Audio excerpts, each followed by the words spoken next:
नमस्कार मित्रांनो, एक्झाम जागरवर तुम्हा सर्वांचं पुन्हा एकदा स्वागत आहे. मित्रांनो, आजच्या चालू घडामोडीच्या सत्रात आपण नुकत्याच घडलेल्या घटनांवर आधारित MCQची प्रॅक्टिस करणार आहोत. यातील एक एक प्रश्न अत्यंत महत्त्वाचा आहे. त्यासाठी प्रत्येक प्रश्न तुम्ही देखील सोडवायचा प्रयत्न करा. येणाऱ्या एक्झाममध्ये या प्रॅक्टिसचा निश्चित तुम्हाला फायदा होईल. आणि जर तुम्हाला आजच्या व्हिडिओची PDF डाउनलोड करायची असेल तर तुम्ही एक्झाम जागर या टेलिग्राम चॅनलवरून ते डाउनलोड करू शकता. आजची PDF संध्याकाळी 6 वाजता उपलब्ध होईल. चला तर आपण आजच्या सत्राला सुरुवात करूया. पहिला प्रश्न पहा.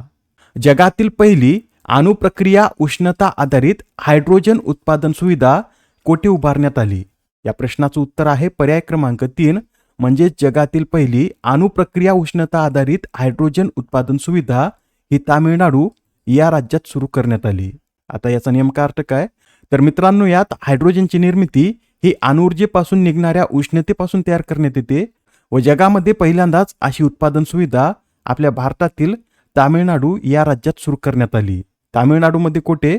तर तामिळनाडूमधील कल्पकम येथील इंदिरा गांधी अणुसंशोधन केंद्रात या सुविधेचं उद्घाटन अणुऊर्जा विभागाचे सचिव आणि अणुऊर्जा आयोगाचे अध्यक्ष अजित कुमार मोहंती यांच्या हस्ते करण्यात आलं. आणि हा जो प्रकल्प आहे हा स्वदेशी विकसित कॉपर क्लोरीन थर्मोकेमिकल सायकलवर आधारित आहे. आणि या सायकलचं तंत्रज्ञान कोणी विकसित केलं असं जर आपल्याला विचारलं तर मुंबईच्या भाभा अणुसंशोधन केंद्राने ही कॉपर क्लोरीन थर्मोकेमिकल सायकल प्रक्रिया विकसित केली आहे. या प्रक्रियेमुळे हरितगृह वायूचे उत्सर्जन पूर्णपणे रोखले जाईल. मित्रांनो, जगात हायड्रोजनची निर्मिती ही पारंपरिक पद्धतीने विजेचा वापर करून केली जाते. मात्र जी तामिळनाडूमध्ये सुविधा सुरू करण्यात आली यात फास्ट ब्रीडर टेस्ट रिॲक्टरमधून निघणाऱ्या प्रक्रिया उष्णतेचा वापर करून पाण्याचे विघटन केले जाते व या प्रक्रियेतून हायड्रोजन तयार केला जातो. आणि या प्रक्रियेत थेट अणुऊर्जेचा सुद्धा वापर केला जात नाही. त्यामुळे हायड्रोजन पूर्णपणे हरित आणि कार्बन मुक्त आहे.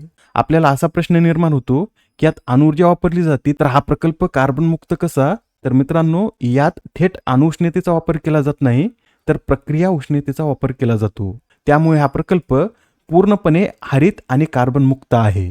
महत्वाचा प्रश्न आहे, येणाऱ्या एक्झाममध्ये निश्चित विचारण्यात येईल.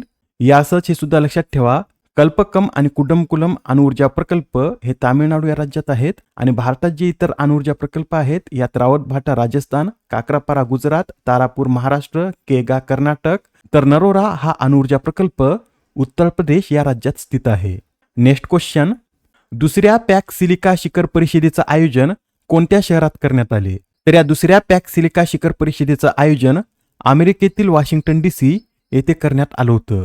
ही परिषद 25 आणि 26 जून रोजी पार पडली असून या परिषदेत भारतासह एकूण 35 देशांनी सहभाग घेतला होता व यात AI संधीवरील संयुक्त निवेदनावर स्वाक्षरी देखील करण्यात आली आहे.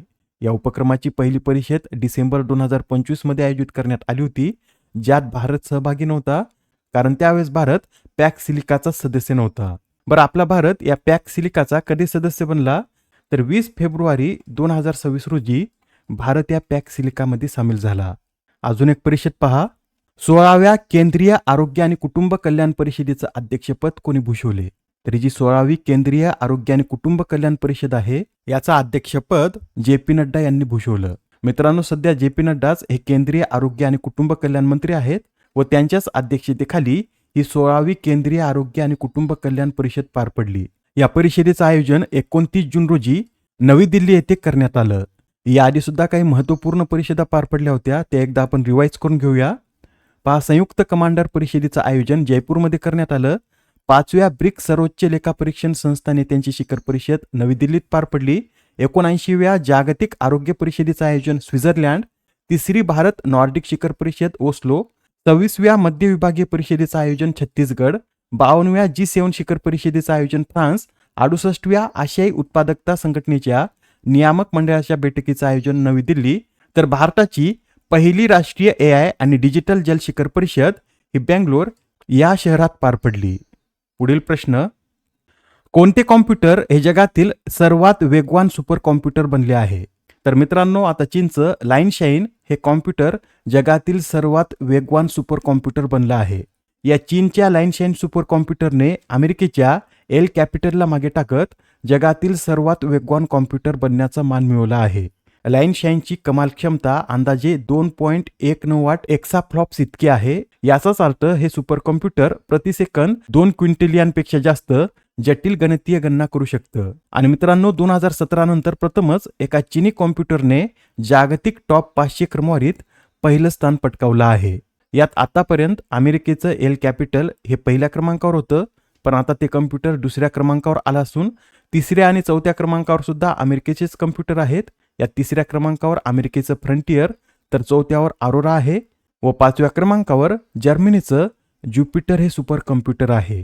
येणाऱ्या एक्झाममध्ये निश्चित यावर प्रश्न विचारण्यात येईल, तर पक्क लक्षात ठेवा, जगातील सर्वात वेगवान सुपर कॉम्प्युटर हा चीनचा लाईन शाईन ठरला आहे. नेक्स्ट क्वेश्चन, खालीलपैकी कोणाला sports journalist federation of India सुवर्ण पदकाने सन्मानित करण्यात आले? या प्रश्नाचं उत्तर आहे पर्याय क्रमांक 2 म्हणजेच विश्वनाथन आनंद यांना आता या SJFI सुवर्ण पदकानं सन्मानित करण्यात आलं आहे. या पुरस्काराविषयी सांगायचं झालं तर क्रीडा क्षेत्रात अद्वितीय योगदान देणाऱ्या खेळाडूंचा सन्मान करण्यासाठी 2019 साली या पुरस्काराची सुरुवात करण्यात आली. आतापर्यंत या पुरस्काराने सुनील गावस्कर, विजय अमृतराज, प्रकाश पदुकोण, PT उषा व मिल्खा सिंग यांना सन्मानित करण्यात आलं व त्यांच्यानंतर विश्वनाथन आनंद हे 6वे खेळाडू आहेत ज्यांना या पुरस्काराने सन्मानित करण्यात आलं. नेक्स्ट क्वेश्चन, 27 जून 2026 रोजी भारताने कोणत्या विमानतळावर जेट विमानासाठी देशातील पहिली उपग्रह आधारित लँडिंग सिस्टीम चाचणी यशस्वीपणे पूर्ण केली? तर आता भारताने जेट विमानासाठीची देशातील पहिली उपग्रह आधारित लँडिंग सिस्टीम चाचणी महाराणा प्रताप विमानतळावर केली आहे. या चाचणीसाठी कोणत्या विमानाचा उपयोग करण्यात आला? तर इंडिगोच्या एअरबस A320 या जेट विमानाचा यात उपयोग करण्यात आला. आणि विशेष बाब म्हणजे या लँडिंगसाठी भारताच्या गगन या उपग्रह आधारित प्रणालीचा उपयोग करण्यात आला. गगनचं फुल फॉर्म काय? तर GPS added Jio augmented navigation असं याचं पूर्ण स्वरूप आहे. ही प्रणाली इस्रो आणि भारतीय विमानतळ प्राधिकरण यांनी संयुक्तपणे विकसित केली. पुढील प्रश्न, अलीकडेच भारतीय सैन्यात समाविष्ट करण्यात आलेल्या 106 पीसमेकर अग्निवेग ड्रोनची निर्मिती कोणत्या देशाच्या सहकार्याने करण्यात आली?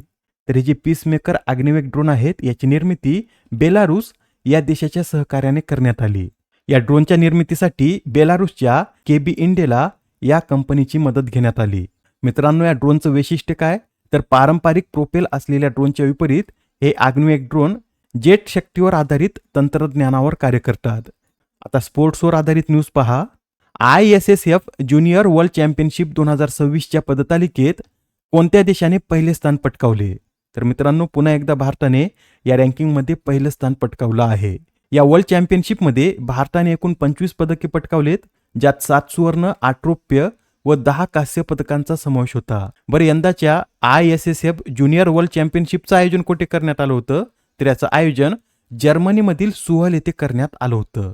नेक्स्ट क्वेश्चन, कोणती कंपनी ही भारतातील 29वी नवरत्न कंपनी बनली? या प्रश्नाचं उत्तर आहे पर्याय क्रमांक 1 म्हणजेच garden reach ship builders and engineers ही भारतातील 29वी नवरत्न कंपनी बनली. ही कंपनी भारत सरकारच्या कोणत्या मंत्रालयाअंतर्गत कार्य करते? तर ही कंपनी संरक्षण मंत्रालयाअंतर्गत कार्य करते. आणि मित्रांनो, आता ही कंपनी नवरत्न बनल्यामुळे या कंपनीला भारत सरकारची मंजुरी न घेता कोणत्याही एका प्रकल्पात 1000 कोटी रुपयापर्यंत किंवा त्याच्या निव्वळ मूल्याच्या 15% गुंतवणूक करता येईल. पण आता तुम्हाला कमेंटमध्ये सांगायचं आहे की भारतातील 28वी नवरत्न कंपनी कोणती? आजच्या सत्रामधील शेवटचा प्रश्न पहा. दरवर्षी आंतरराष्ट्रीय MSME दिवस कधी साजरा केला जातो? तर हा जो आंतरराष्ट्रीय MSME दिवस आहे हा दरवर्षी 27 जून रोजी साजरा केला जातो. व यंदाच्या या दिनाची थीम काय? तर नवीनता आणि शाश्वत औद्योगिक विकासाद्वारे MSMEचे सक्षमीकरण अशी या दिनाची थीम आहे. हा दिवस पहिल्यांदा कधी साजरा करण्यात आला होता? तर 2017 मध्ये हा दिवस पहिल्यांदा साजरा करण्यात आला. मित्रांनो, आजचे 10 प्रश्न येथे संपले आहेत. आता याआधी तुमच्यासाठीचा जो प्रश्न होता त्या प्रश्नाचं आपण उत्तर पाहून घेऊया. केंद्रीय सामाजिक न्याय आणि सक्षमीकरण मंत्रालयाने देशातील ज्येष्ठ नागरिकांच्या सुरक्षा, आरोग्य आणि कल्याणासाठी कोणते ॲप लॉन्च केले? या प्रश्नाचं उत्तर आहे पर्याय क्रमांक 1 म्हणजेच देशातील ज्येष्ठ नागरिकांच्या सुरक्षा, आरोग्य आणि कल्याणासाठी केंद्रीय सामाजिक न्याय आणि सक्षमीकरण मंत्रालयाने जीवन हे ॲप लॉन्च केलं आहे. जीवन बरोबरच या मंत्रालयाने शतायू हे पोर्टल सुद्धा सुरू केलं. आजच्या सत्रामधील तुमच्यासाठीचा प्रश्न पहा. कोणता देश हा इंटरनॅशनल बिग कॅट अलायन्सचा 27वा सदस्य बनला आहे? आता या प्रश्नाचं उत्तर कमेंटमध्ये देण्याचा प्रयत्न करा. उत्तर चुकलं तरी काय हरकत नाही, कारण ज्यावेळेस तुम्हाला या प्रश्नाचं योग्य उत्तर माहित होतं त्यावेळेस हा प्रश्न तुमच्या दीर्घकाळापर्यंत लक्षात राहतो. तर आता पुढच्या सत्रात पुन्हा भेटूया. धन्यवाद.